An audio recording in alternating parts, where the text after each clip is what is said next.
Assalamualaikum para sahabat. Pernahkah kalian membayangkan seorang laki-laki yang mengguncang dunia, yang menaklukkan dua kekaisaran terbesar pada masanya, Romawi dan Persia? Namun, di setiap malam, dia justru menangis. Bukan karena luka, bukan karena kekalahan, tapi karena satu hal yang terus menghantuinya: takut masuk neraka. Dia adalah Umar bin Khattab, seorang pemimpin besar, seorang pejuang gagah berani, tapi hatinya lembut sampai kita tak mampu membayangkannya. Umar tidak dilahirkan sebagai sahabat Rasulullah Shallallahu Alaihi Wasallam. Bahkan, dia pernah berdiri dengan pedang di tangannya, ingin membunuh Rasulullah Shallallahu Alaihi Wasallam. Namun saat itu, dia mendengar lantunan ayat surah Toha, dan hatinya, yang keras seperti batu, mulai retak. Cahaya itu masuk ke dalam dadanya, dan sejak saat itu, hatinya luluh.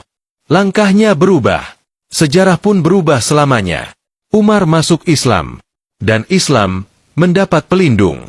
Para sahabat berkata, sejak Umar masuk Islam, tak ada lagi yang berani menyakiti kami secara terang-terangan. Saat Abu Bakar wafat, kaum muslimin memilih Umar sebagai khalifah. Tapi Umar justru menangis. Dia gemetar, karena dia tahu, kepemimpinan bukanlah kehormatan. Itu adalah amanah. Dan setiap amanah akan dipertanyakan di hadapan Allah Subhanahu wa Ta'ala. Umar bisa saja hidup dalam kemewahan, tapi dia memilih hidup sederhana. Tak ada istana, tak ada pengawal, tak ada pakaian indah, hanya tikar lusuh, jubah tambalan, dan air mata yang mengalir di malam hari. Setiap malam, Umar berkeliling Madinah. Dia memeriksa rakyatnya. Apakah mereka lapar?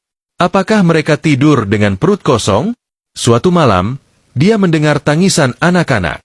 Ternyata, sang ibu sedang memasak batu. Bukan makanan, hanya batu. Agar anak-anaknya mengira makanan sedang dimasak, dan mereka pun tertidur. Umar menangis. Dia segera pulang, memanggul sendiri karung gandum. Saat ditawari bantuan, dia berkata, apakah kau akan memikul dosaku di hari kiamat jika aku tidak memanggul ini sendiri? Itulah Umar. Tegas kepada yang zalim, lembut kepada yang lemah. Tak ada keistimewaan, bahkan untuk anak pejabat. Pernah, anak gubernur Mesir memukul rakyat biasa. Rakyat itu datang ke Madinah. Umar memanggil keduanya. Dan di hadapan semua orang, Umar berkata, balas dia. Lalu ia menatap anak gubernur itu dan berkata, sejak kapan kalian memperbudak manusia? Padahal mereka lahir dari rahim ibu mereka dalam keadaan merdeka. Umar adalah pemimpin yang adil, tegas kepada manusia, tapi gemetar di hadapan Allah Subhanahu wa Ta'ala. Di balik tubuhnya yang gagah, ada hati yang sering berbicara sendiri di malam hari. Wahai Umar, bagaimana jika semua orang masuk surga, dan hanya engkau sendiri yang masuk neraka?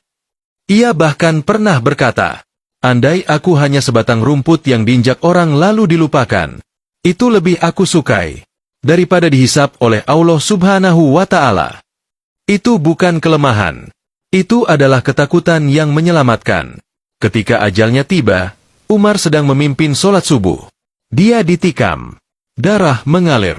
Tapi ia tetap sadar. Hal pertama yang dia tanyakan, apakah kaum muslimin sudah menunaikan sholat? Di saat-saat terakhir hidupnya, Umar meletakkan wajahnya ke tanah, dan berkata, celaka aku, jika Allah tidak mengampuniku. Sahabat, Umar mengajarkan kita bahwa kepemimpinan bukan kehormatan, tapi amanah, yang akan dihisap di akhirat.